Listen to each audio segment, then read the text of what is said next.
So I think the way we have understood has been that the festive has been decent, not very strong in terms of the demand growth. As typically a large part of our festive season comes into the Q3 of the financial year, so we will be seeing that festive demand coming in.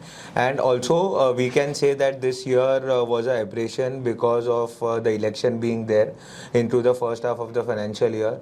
So the way we have seen that a lot of government spending has not happened, largely on the infra and the projects that needs to be the spending needs to be there. So I think yes, the government will start coming back with that spending in the second half of the year, and also coupled with your uptick in the demand from the consumer side should be better. So H2 we are expecting a slightly better versus H1. Yeah.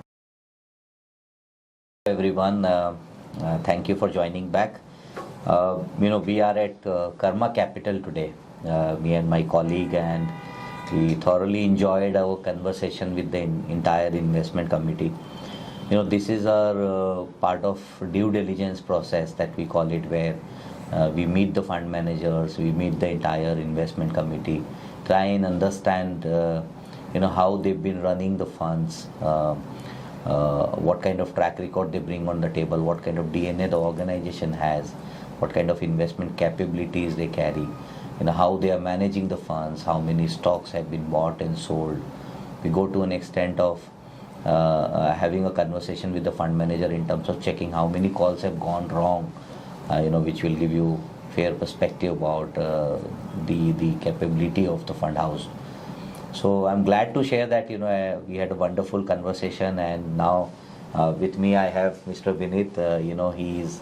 He's a fund manager and chief investment officer at Karma Capital. Is that at the Gift City entity? Gift City entity, yeah. Yes. So they are setting up their Gift City entity. Vinit has spent about almost 8 years now.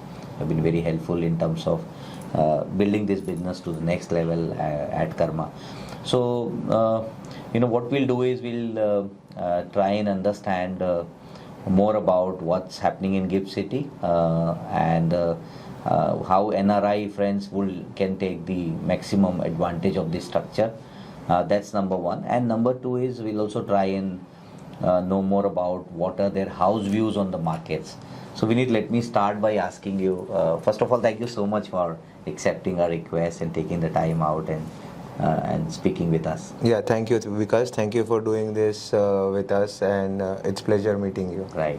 So Vinit, my first question. So a couple of questions. The first question is, if you can talk to us about what's your views on the markets.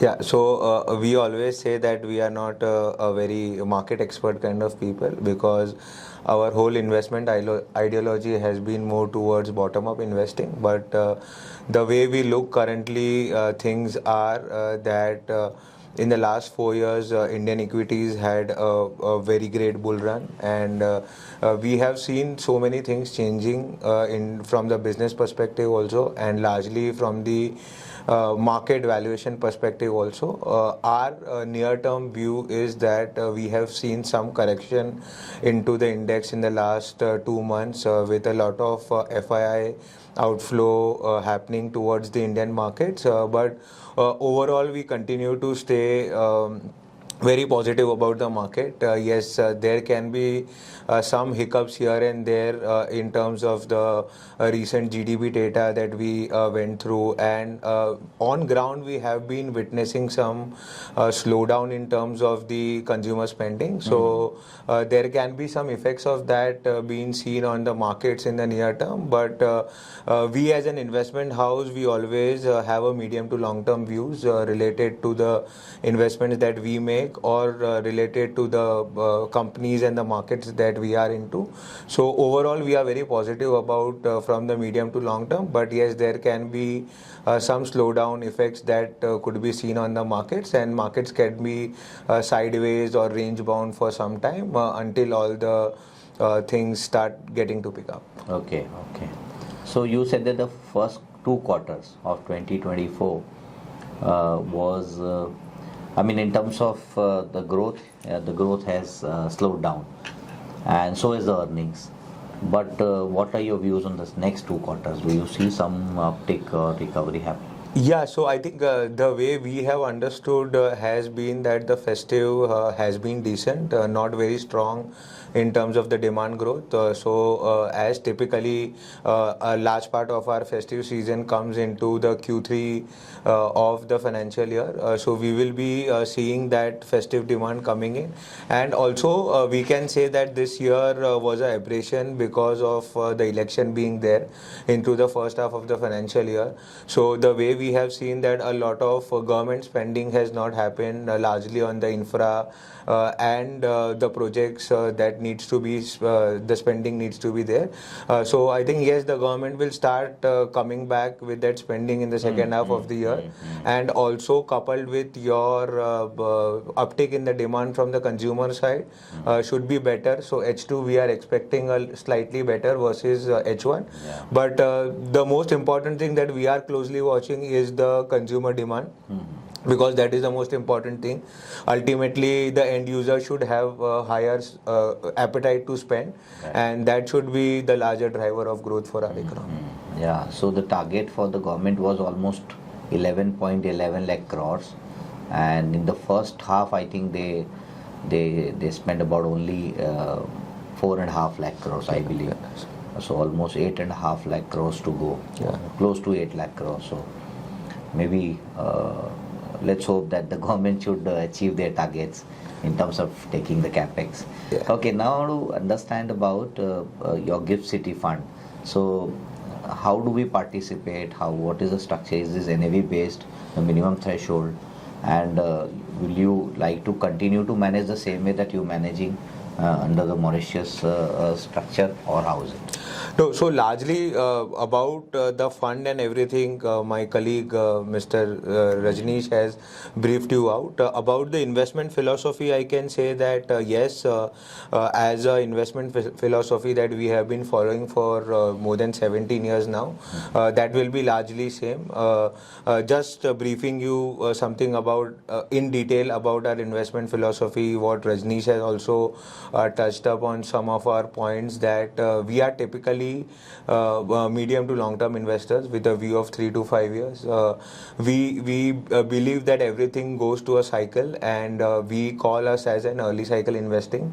We have a strategy which is called as growth at reasonable price, which is known as the GARP strategy, and we invest into stocks where the next 3 to 5 years of growth should be much higher, and where we are getting stocks at a reasonable valuation. I cannot say valuations which are cheap, because there can be a trap where the cheap valuation can be followed by a cheap business. Right. But we understand the business very well, we understand the sector very well, and we do a lot of deep dive, we do a lot of work into that, and then only we try to classify that as an investment idea into our universe. And this is the approach that we follow. So yes, coming to your question, that the investment approach that we have been doing it for more than 17 years now, that will be the same for our Gift City investors also. Okay. And the minimum threshold is $150,000. Yes. And you have monthly NAV. Yes. So how does the entry and exit works out? Like, I mean, you need money in dollar term, and then you deploy. And let's say I need money next year, can I withdraw that? That I need to check with the compliance team, that how the entry and the exit Right. largely works on it. But yes, the broad sense of the structure stays the same. The way we have been investing into the PMS and the other operations also, the thing stays the same. The benefits part stays on the taxation side of it. Right. So that So taxation, if it is Cat 3, is paid at the instrument level. And yes. So the benefit for NRIs is that they don't have to really manage separate files for their capital gain and losses. So from the operational perspective also, and from the India investment mandate, having such a large platform for the global investors, I think this will be something big in India over the next few years. Right. No, with that, great.